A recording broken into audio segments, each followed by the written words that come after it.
Over the course of the regular season, I was fairly happy with the way the team had played throughout the year. I guess initially we weren't getting the results that, in my opinion, our performances warranted.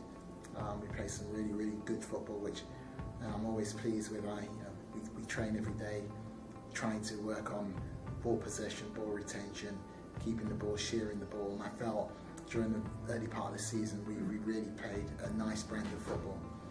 Obviously results are important, and unfortunately for us during the early part of the season we were struggling to score goals, and we lost by odd goals, or we drew after being ahead, or we had to come from behind to draw. So it was kind of a stop-start scenario whereby, as I said, we didn't get the number of points that I felt that our performances had warranted. That kind of changed midway through, probably after the 11th or 12th game. We played Minnesota away, and we had a really good performance in Minnesota. We beat them 2-1. From that moment onwards, we went on a nice run where I guess we were unbeaten for 10 or 11 games, something like that, and turned them draws into wins on various occasions, and we really got that self-belief as a side. And then again, towards the end of the year, we had a sticky patch really at home in regards to drawing games. I felt we still played well. I thought our level of performance throughout the whole year consistently was good. I know, managers always say that during the year you're going to get a dip in form, and players are going to struggle, and the side's going to struggle to get results. But overall, I didn't feel we had a real dip as such. Yes, we had the odd game where we weren't as proficient as we had been, but we managed to bounce back on the next game generally. And even if we didn't win that next game, we played at a level of performance. And I have to applaud the players for that in itself, because it's not easy to do. It's not easy to be consistently of a standard, and I felt that they managed to perform at a level throughout the year.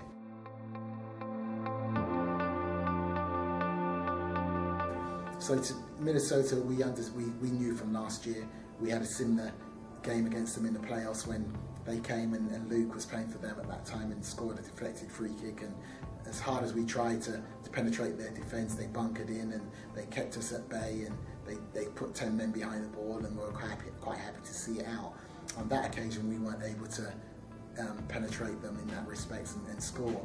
On this game I felt we'd shown in the first half at Minnesota that we could create chances by moving the ball around well, shearing it, being sensible in possession, and also penetrating at the right times with possession, being incisive. And I felt if we started well in the first game at home and managed to get that first goal, then obviously subconsciously their players will believe, oh crikey, if only one goal deficit, they might sit back a little more, and our players will get that little bit of a boost that we need to push us on again. And I was delighted with the efforts that the players obviously did during the week, building up to the game. No one ever felt, I never heard anyone being despondent to say, well, it's a little bit too much, 2 goals against Minnesota is insurmountable, because it wasn't that.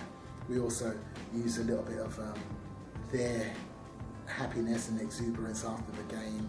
A few of their players went on the Twitter accounts and put certain things out there, and had certain comments regarding second cup in 2 years, and it was only half time as far as we were concerned. And we used that as a motivation for us also, in order to, well, if we can win in front of our fans, we can really drive it home, then all power to us.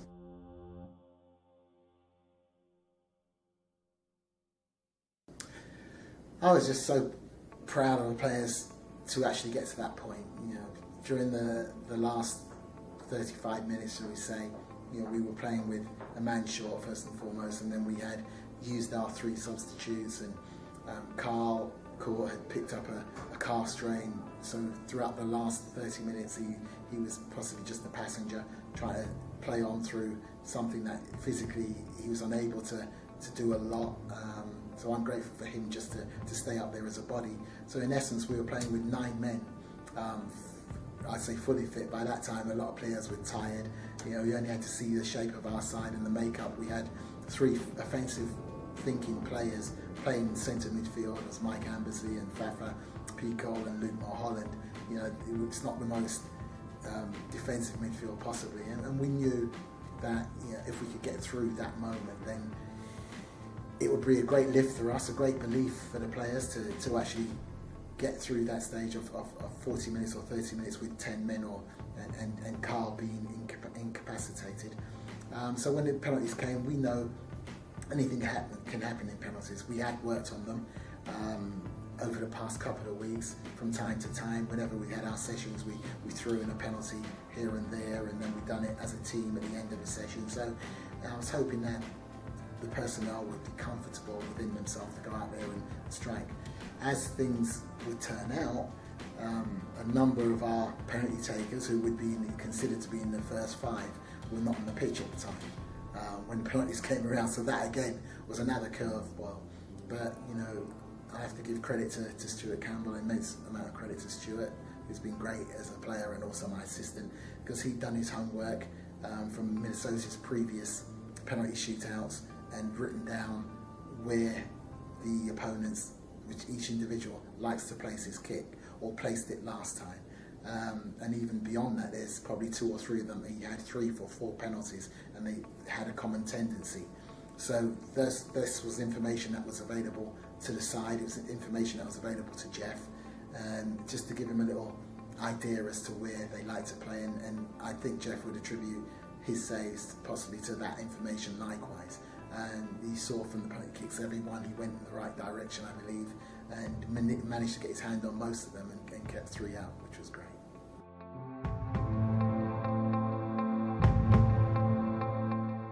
And obviously when I initially came to the Rowdies, I didn't know any of the players, they didn't know me likewise, and they didn't know my expectations and my demands and my principles.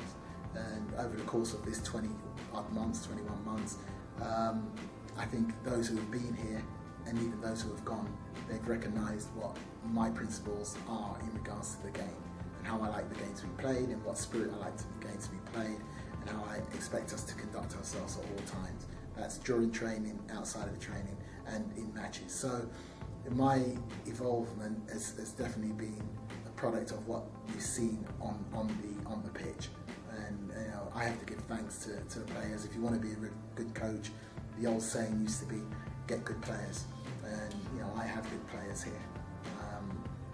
Good people, but good players.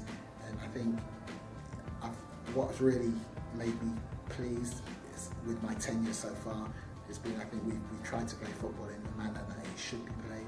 I think anyone that comes to our land or has been to the away games would attest to the fact that we do try to pass it, we do try to play, we do try to entertain, and generally things are exciting when they come to the game. So I'm happy in that respect.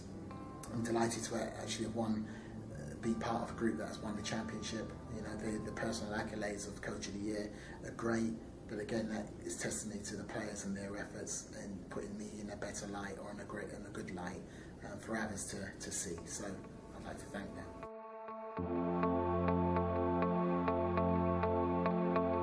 It's been a great ride for all of us since I've been part of the club. Without exception, the fans have been absolutely tremendous.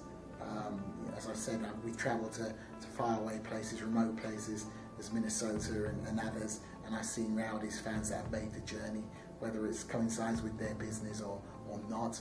They've still been there, they've known that we're playing there, and they've attended, and they've worn their shirts with pride and supported the team with pride. And I think that in itself shows a lot for the character that the Rowdies fans have. Their support at Al Lang has been tremendous. The volume that they project throughout the game really is incredible for the players, and I think the players really warm to that, and we're indebted to them, and we're grateful for everything that they've done this year. Forthcoming year, the past year is great, and they played their part in helping us win the championship, and it's particularly in that last game when we needed that 12th man because we were down to 9, as I say. They really came up trumps for us, but they always do. This year, we can only hope that we can continue to make them feel proud, go out with the intention to put this year behind us. It's a new year, it's a new dawn. I would expect us to perform and increase our level of performance from this year into next year, because that's what we're here for. We're here to improve, as a side, and I'm here to improve as an individual. But I want all my players to think the same way, not to rest on our laurels. So I hope that the fans will come down, as they always have done, try to increase our numbers if we can through obviously the championship. I hope that will help to attract other young fans and old fans from the St. Pete and Tampa area to come and witness some decent soccer at our land. But rest assured that we will be putting our best foot forward as often as we possibly can and hoping to retain the championship that we have.